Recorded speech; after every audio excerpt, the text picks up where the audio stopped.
Buenas tardes, ingeniero. En esta oportunidad vamos a presentar la actividad número 2 del curso de procesamiento de minerales. Los integrantes de este grupo son Antonio Aquino Roger, Rojas Caguana Efraín, Ruter Quinio Cristian y mi persona Sánchez Ceballos Giancarlos. La siguiente diapositiva.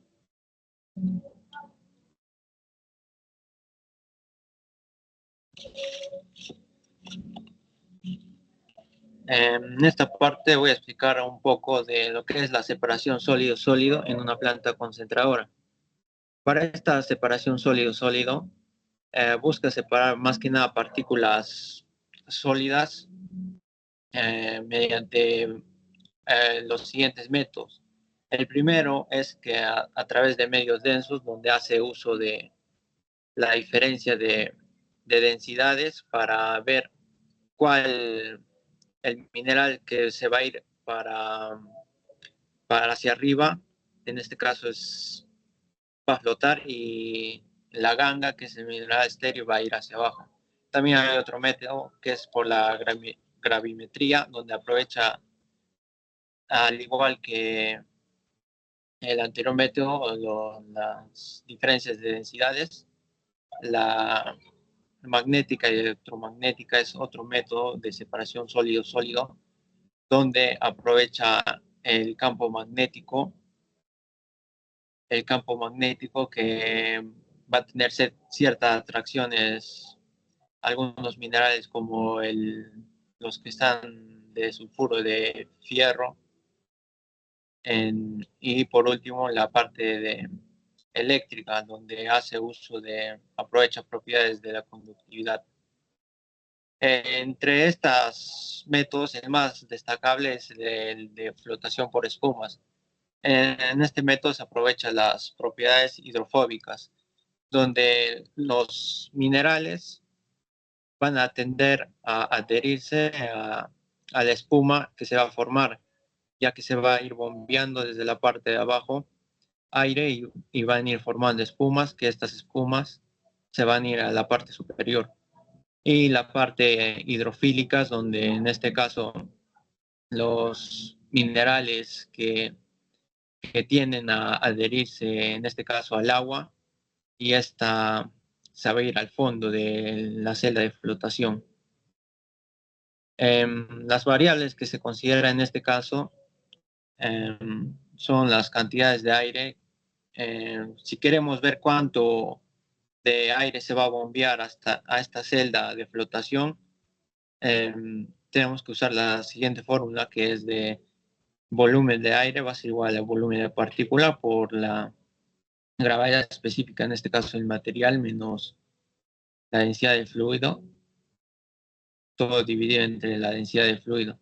Ahora, también otro aspecto importante a destacar es el número de celdas de flotación que queremos, en este caso, diseñar. Para esto se considera de la celda de flotación, de toda la capacidad que tiene, el 70% nomás va a estar lleno de la pulpa y de todos los reactivos que se van a añadir a esta celda. Para ello se usa la siguiente fórmula, donde se dice que este número de celdas va a ser igual al volumen de la pulpa por el tiempo de residencia que va a estar la pulpa dentro de la celda de flotación. Esto dividido entre una constante que es de 1440, que en este caso es la conversión, que va a ir multiplicada por la capacidad nominal, en este caso es la capacidad total, ya no lo que va a cubrir solo a la celda, y multiplicado por K, que es el 70% de la capacidad, como ya he mencionado. Seguido también se hace la cinética de flotación, que en este caso es para ver la velocidad de reacción de, de estos minerales que van a tender a adherirse a las burbujas. En este caso va a estar dado por la fórmula de que K es la constante de cinética, va a ser igual al porcentaje de recuperación en la celda, solo en la celda, dividido entre el tiempo de residencia. Esto a su vez va a estar ahí multiplicado por 1 menos la recuperación en la celda. Ahora, si queremos saber en cuánto es la celda de recuperación total, ya que se ha dado en el banco es considerado un conjunto de celdas y cuánto del mineral valioso se va a recuperar dentro de este banco.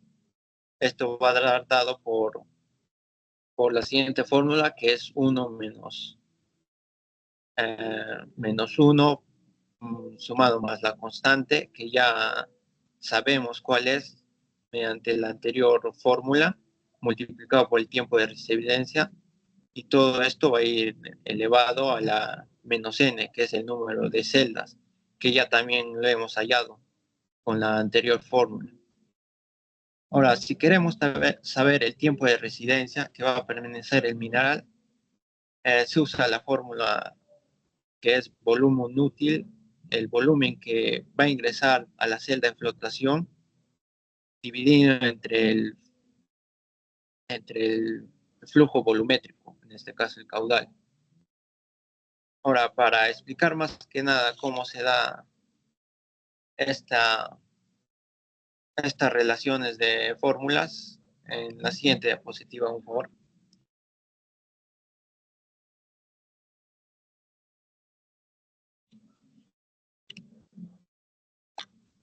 Mediante un problema que nos dice que se desea flotar 2.400 toneladas métricas al día de un mineral cuya densidad es 3.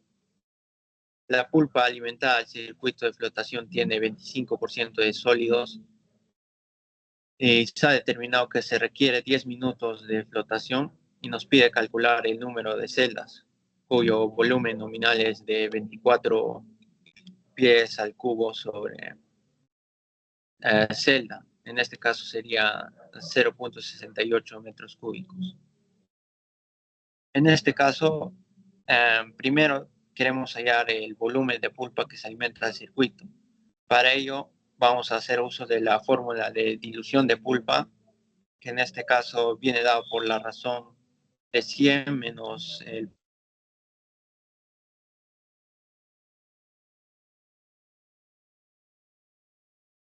Esta relación ya es bien explicada de lo que hemos aprendido.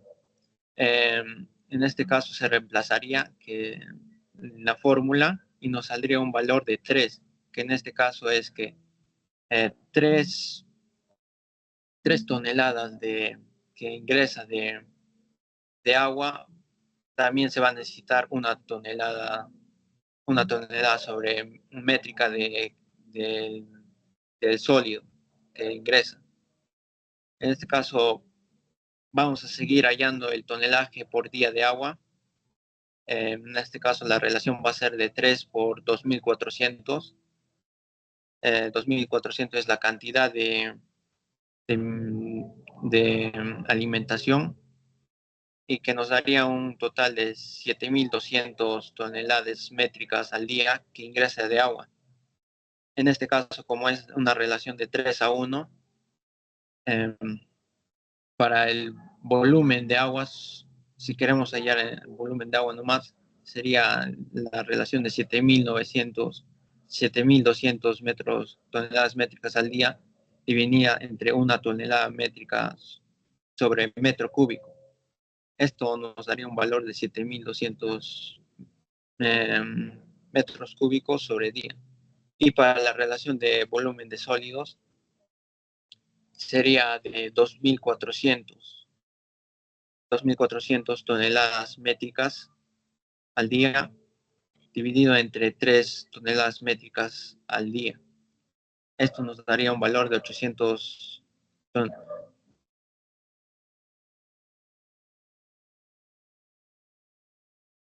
encontrado es que la suma de estos dos volúmenes de agua y de sólidos nos va a dar el volumen de la pulpa. Como ya bien sabemos, el agua más los sólidos son lo que conforma la pulpa. En este caso sería de 7.200 más 800, que nos daría un volumen de 8.000 metros cúbicos al día. Teniendo ya el valor del volumen de pulpa que se va a ingresar a estas celdas, vamos a hallar cuántos números de celda vamos a necesitar. En este caso, viene dado por la relación de volumen de la pulpa por el tiempo de residencia, dividido entre 1440 minutos multiplicado por el volumen que en este caso es volumen nominal, multiplicado por la K, que sería el porcentaje que va a ocupar dentro de la celda. Esto va a dar un valor de 117 celdas que se necesita en este caso. El valor de las celdas aproximada en una planta varía dentro de 80 hasta 100, más o menos. Ese sería todo por mi parte. Ahora doy pase a mi siguiente compañero.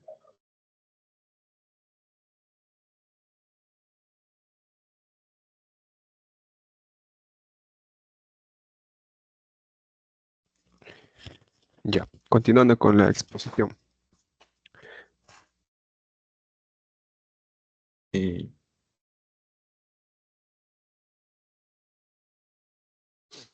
Eh, continuando con la exposición. Tenemos acá,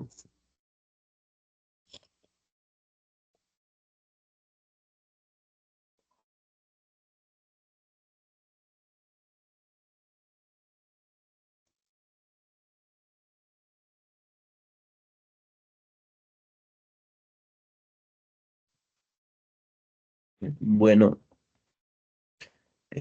continuando con la exposición, el espesamiento de minerales en una planta concentradora.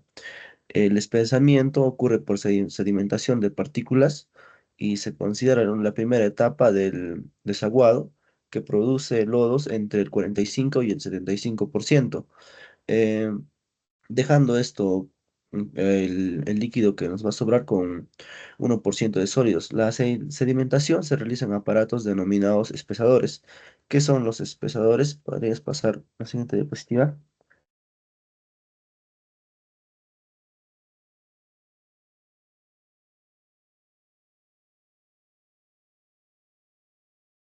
Ya, un espesador, por definición, son unidades intermitentes o continuas, eh, pues se consideran de tanques relativamente de poca profundidad, desde los cuales se separa el líquido claro por su parte, por la parte superior, y la suspensión espesa en el fondo, ¿no?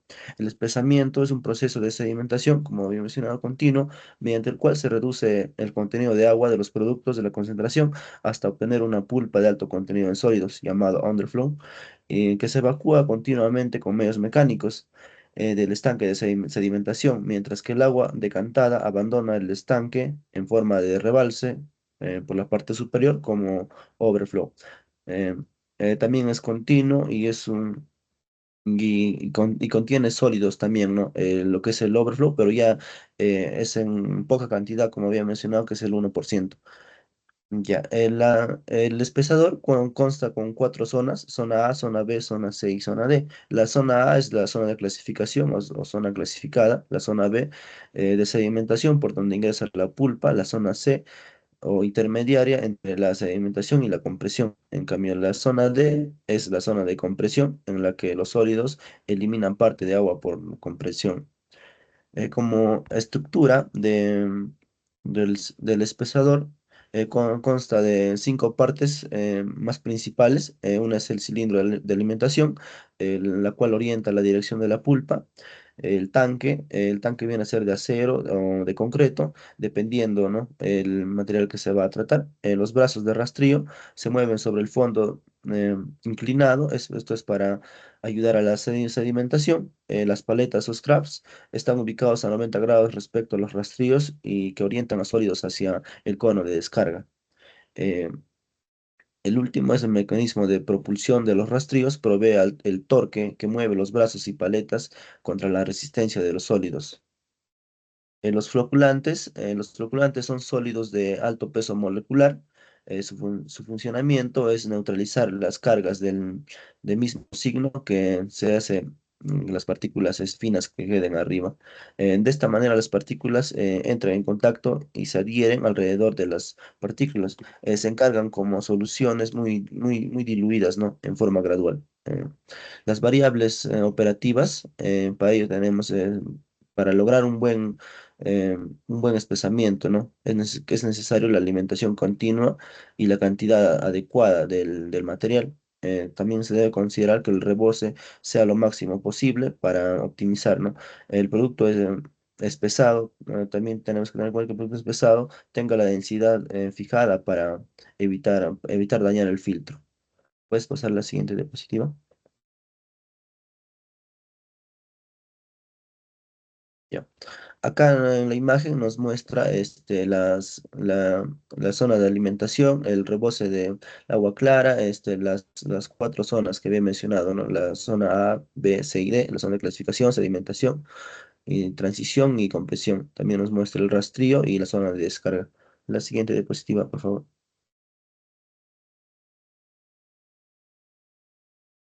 Ya, la siguiente.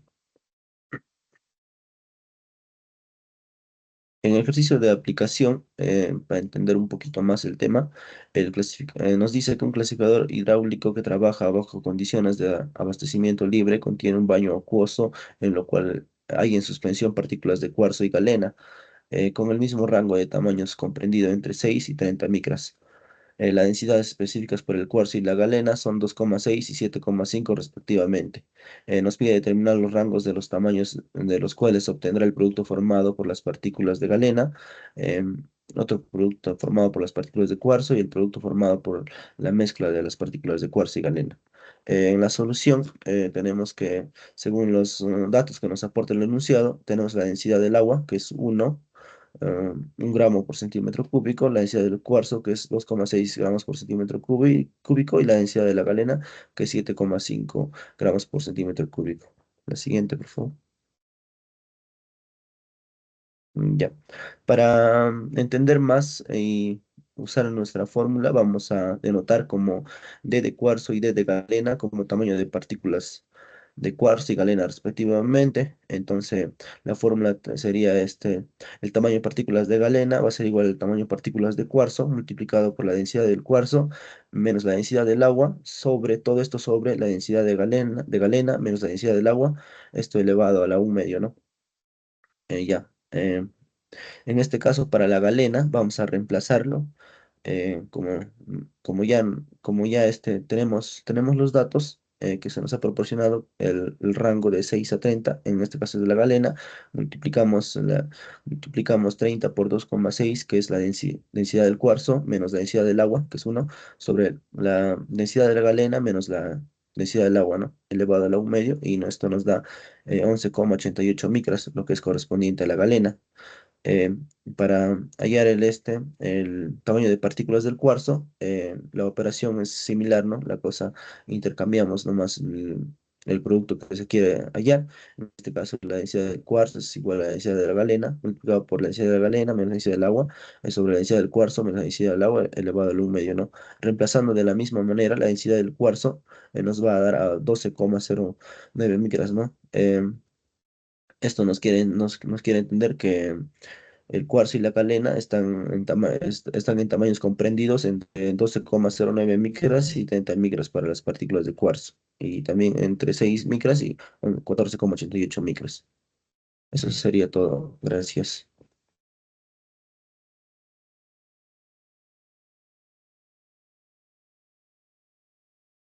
Bien. Continuando con la exposición, la parte del filtrado de minerales en una planta concentradora. En la siguiente imagen podemos observar que tratar de que va a entrar por la parte de la alimentación, en ahí va a entrar el mineral o la muestra, y cosa que ello va a haber una parte que va a comprimir como un soporte, ahí se va a llenar un poco de agua, que más adelante ya lo voy a explicar.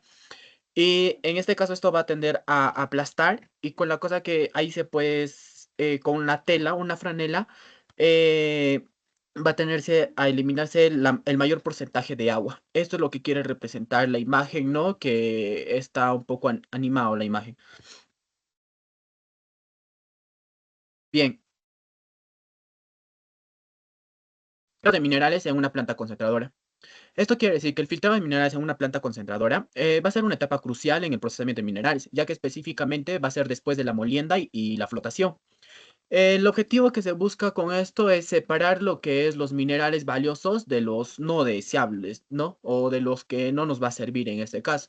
El proceso va a ser tanto eliminar el exceso de agua concentrado de los relaves generados. Van a facilitar también bastante lo que es la manipulación de los productos finales que se va a llevar a cabo en este proceso, ¿no? Ya que se va a eliminar bastante lo que es la humedad. En filtración de concentración, vamos a tener lo que es, después de la flotación, el concentrado del mineral va a ser una mezcla de mineral finos y también con agua, ¿no? Pero esto vamos a emplear lo que es los filtros de prensa o filtros de discos. Para esto tenemos la parte de abajo, las dos imágenes de abajo, donde son filtros de discos, en donde nos a través de, o contienen eso lo que es material filtrante, en la cual el agua recuperada va a poder ser reutilizada. O sea, no quiere decir que el agua también que se extrae de estos lo vamos a eliminar o desechar. Va a ser reutilizada lo que es en el proceso de flotación. En lo que es filtración de relaves, vamos a tener que los relaves van a ser materiales, en este caso principalmente minerales no valiosos, que van a ser los que van a ser los sobrantes, en este caso en la planta concentradora, filtrados para después reducir su volumen en este caso. Dependiendo mucho de la operación, se va a poder utilizar filtros, ya sea de prensa de alta capacidad o sistemas de filtración. En tecnologías utilizadas, los filtros de prensa son, en este caso, ampliamente utilizados en la industria. Esto es con mayor continuidad que usan esto, ¿no? Lo que es un filtro de prensa, ya que van a ser esto va a proporcionar lo que es un bajo contenido de humedad. En filtros de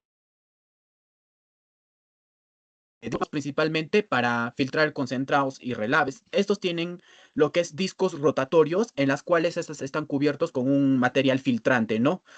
El filtro de vacío. Estos van a ser eficaces para poder concentrar lo que es minerales, donde el vacío va a crear una presión necesaria para poder separar el agua del concentrado. Esto lo vamos a ver detalladamente más adelante. Desafíos y consideraciones que vamos a ver en este caso, ¿no? Flujo de agua. El filtro va a generar lo que es grandes volúmenes de agua, pero estos se van a tener que gestionar correctamente para evitar el desperdicio. El manejo de residuos.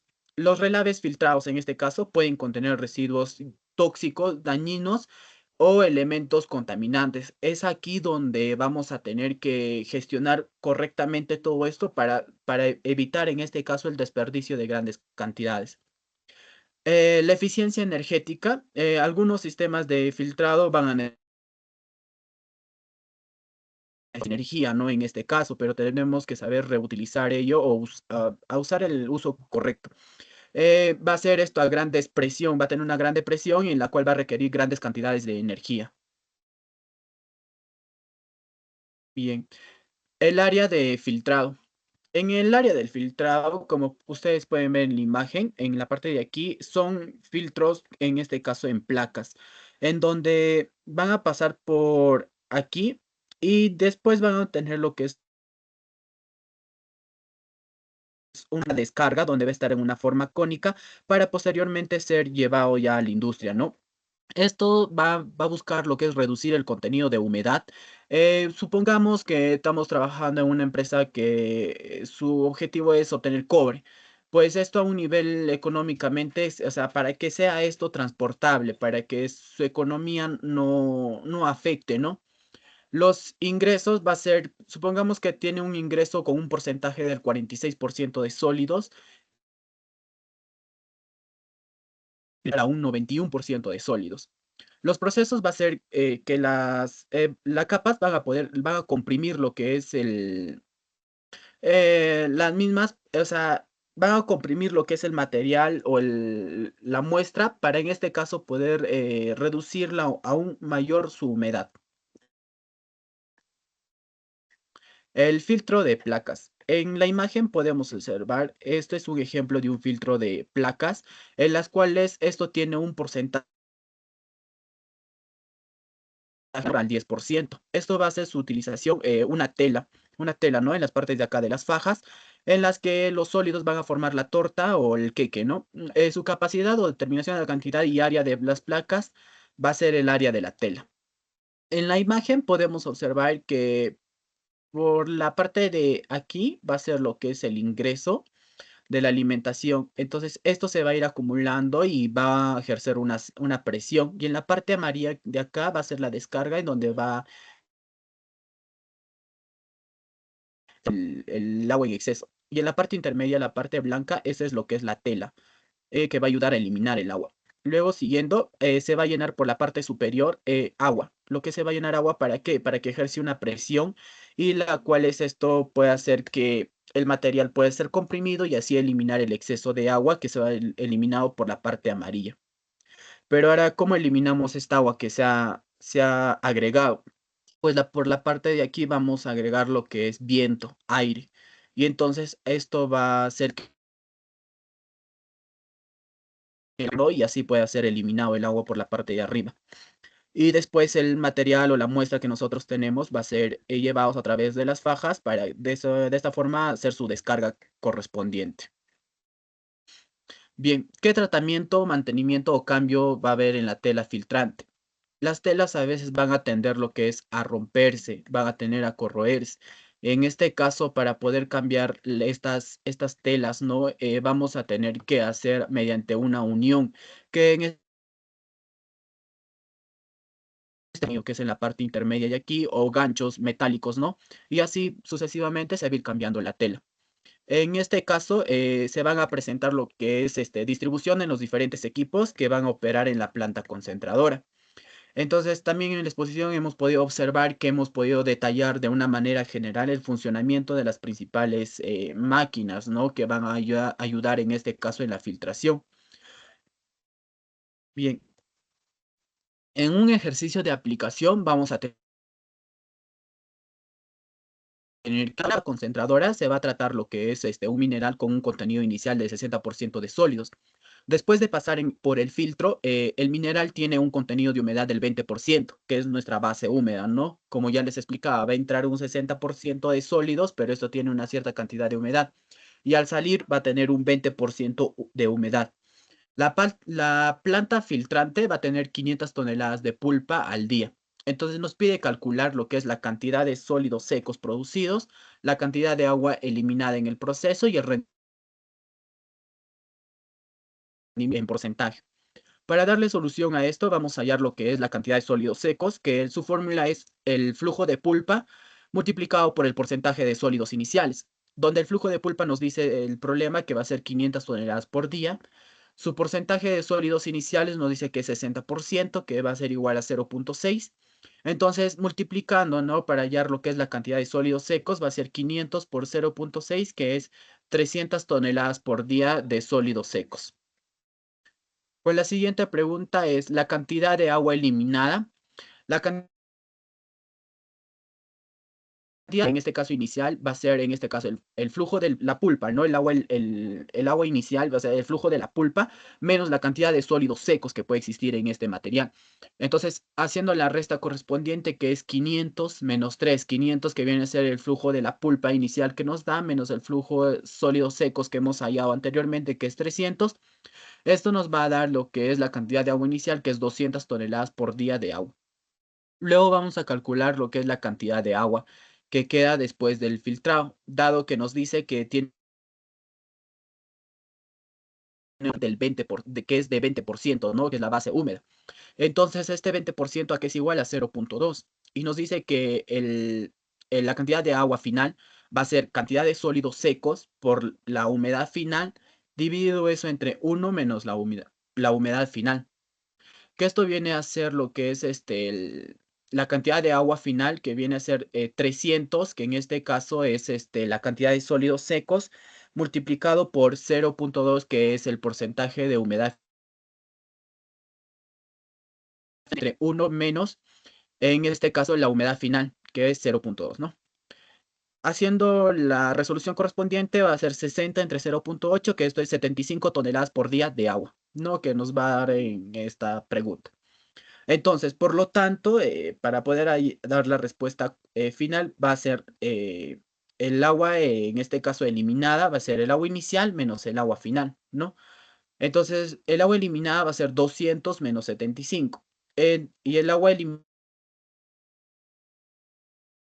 125 toneladas por día de agua. Para el rendimiento del filtro, para saber con qué rendimiento está trabajando en este caso este filtro, va a ser la siguiente fórmula, que va a estar dado en porcentaje, que es el agua eliminada entre el agua inicial y esto multiplicado por el 100%, que en este caso nos va a dar el rendimiento del filtro 62.5%. Bien, doy paso a mi compañero.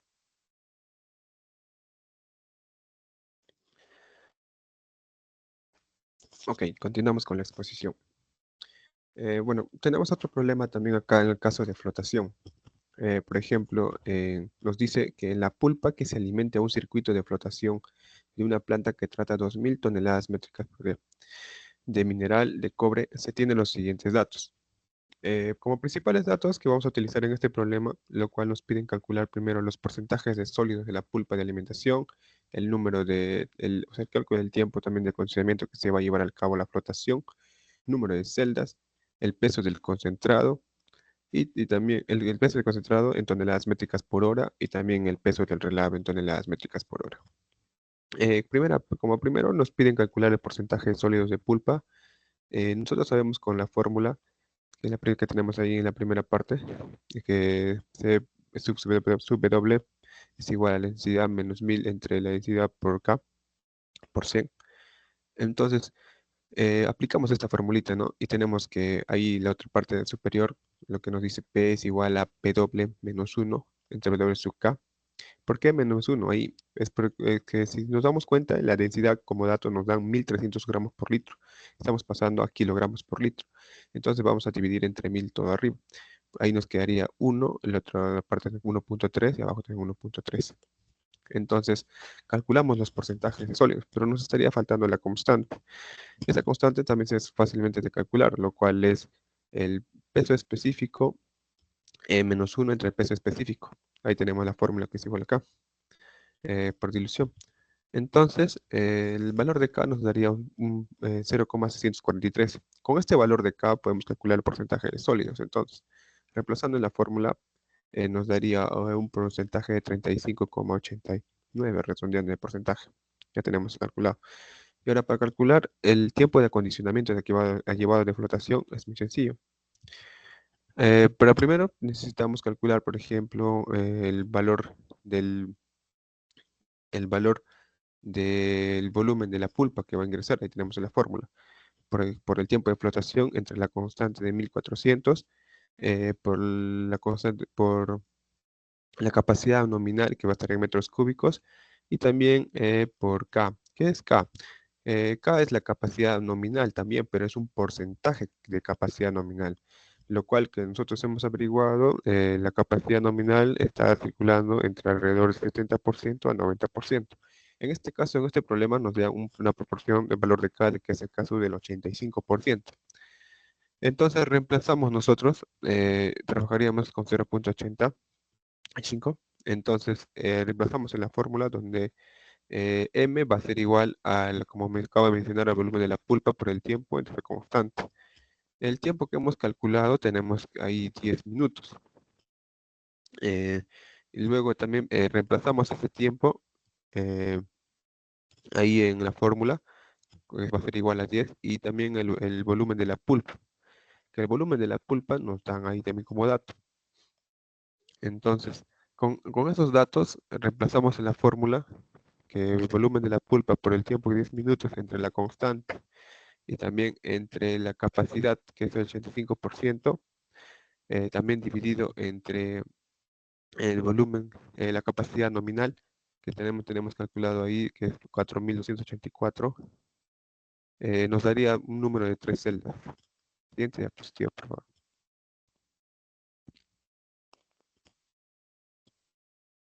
Luego también para poder nosotros calcular que nos piden en este caso el tiempo, ahí también tenemos para poder calcular el tiempo de flotación que se va a llevar a cabo la pulpa, ¿no? Tenemos que por dilución las fórmulas que va a ser igual el peso del agua entre el peso de la mena, y el peso del agua se calcula 100 menos el peso, entre el peso mismo.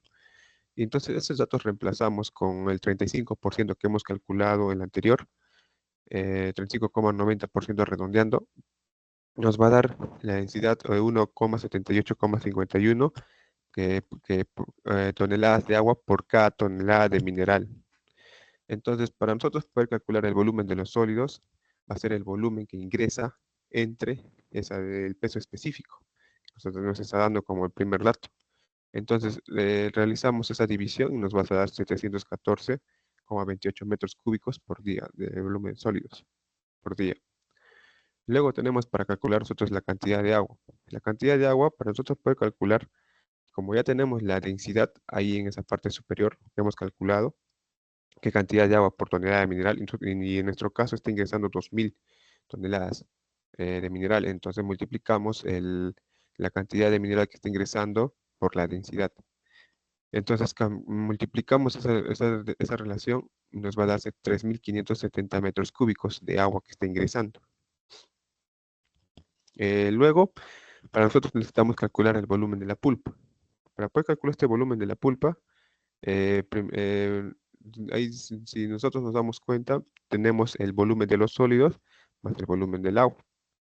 Esta suma nos tiene que dar aproximadamente 4.284,28 metros cúbicos por día, lo cual es el total, o sea, es el volumen de la pulpa. Entonces, para nosotros poder calcular ese tiempo de flotación, tenemos que multiplicar el volumen por la capacidad, por la constante que es 1.400 sobre la capacidad nominal. En este caso, la capacidad nominal tenemos como dato calculado que es 4.284,28 metros cúbicos por día. Y también tenemos el volumen, la capacidad de la que se va a llevar a cabo la flotación, tenemos que es 12,10. Entonces reemplazamos esos valores y nos va a dar que el tiempo de flotación que se tiene que llevar a cabo va a ser alrededor de 4 minutos. Luego la tercera pregunta nos dicen el cálculo del peso del concentrado en toneladas métricas por hora. Nuestro peso concentrado, calculado allí realizando el balance, lo cual nos menciona nomás el problema que está en 200 toneladas métricas por día. Entonces, realizamos por un factor unitario, nada más por factor unitario, que por día son a 24 horas, y eliminamos los días y nos va a salir en toneladas métricas por hora, que nos da 8,3. Luego, para calcular el peso del relave en toneladas métricas por hora, realizamos los mismos cálculos, pero en este caso tenemos otro valor en caso del peso del relave, que el problema nos menciona que es 1.800. Entonces realizamos por un factor unitario que un día es a 24 horas y nos daría 875 toneladas métricas por hora. Eso sería todo. Gracias.